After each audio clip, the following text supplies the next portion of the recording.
Well, Saudi Arabia has reportedly earmarked $300 million to finance a so-called transitional government for Syria.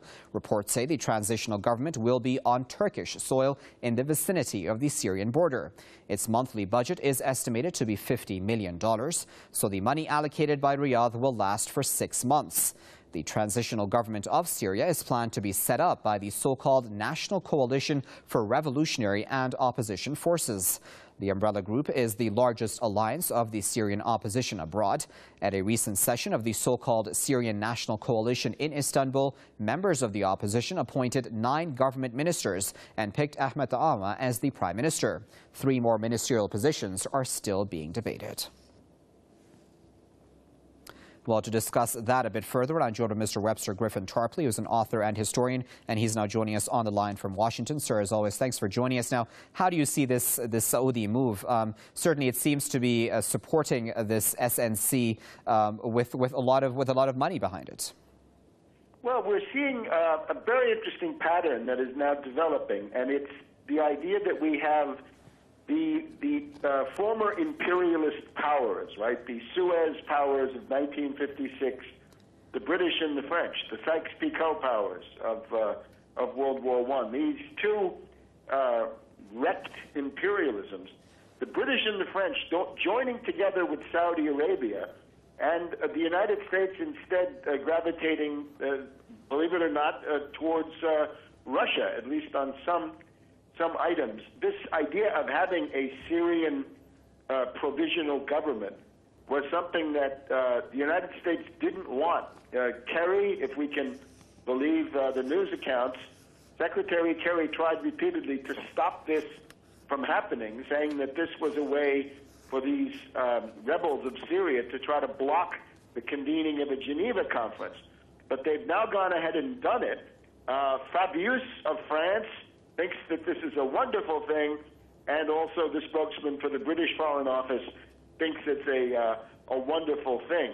Now, of course, that sets up this conflict. As for the Syrian National Coalition themselves, we can see $50 million a month, right? That buys a lot of champagne, caviar, and God knows what. These are people who live in hotels.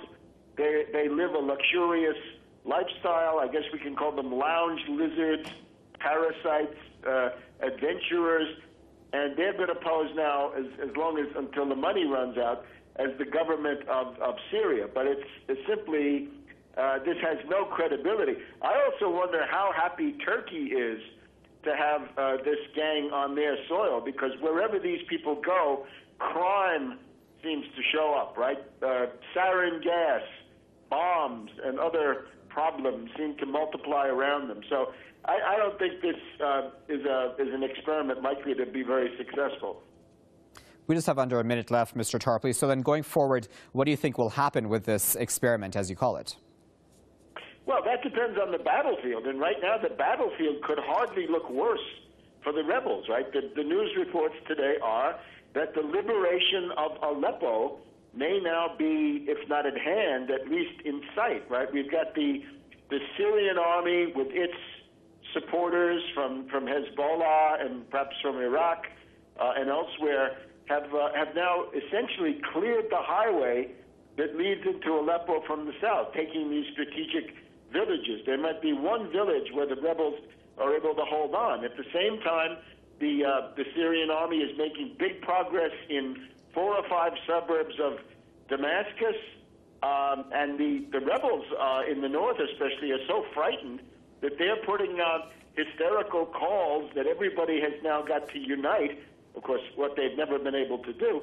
Everybody should unite, they say, to try to prevent the fall of Aleppo. If you get the fall of Aleppo and the loosening of this ring of terrorists around Damascus, I think what you've essentially seen then is the beginning of the end of the military rebellion in Syria. You get into a phase of mop-up where the position of the rebels would become critical, desperate. Okay, we'll leave it there for now, but of course, as always, we do appreciate your insight. That was Mr. Webster Griffin Tarpley speaking to us live from Washington.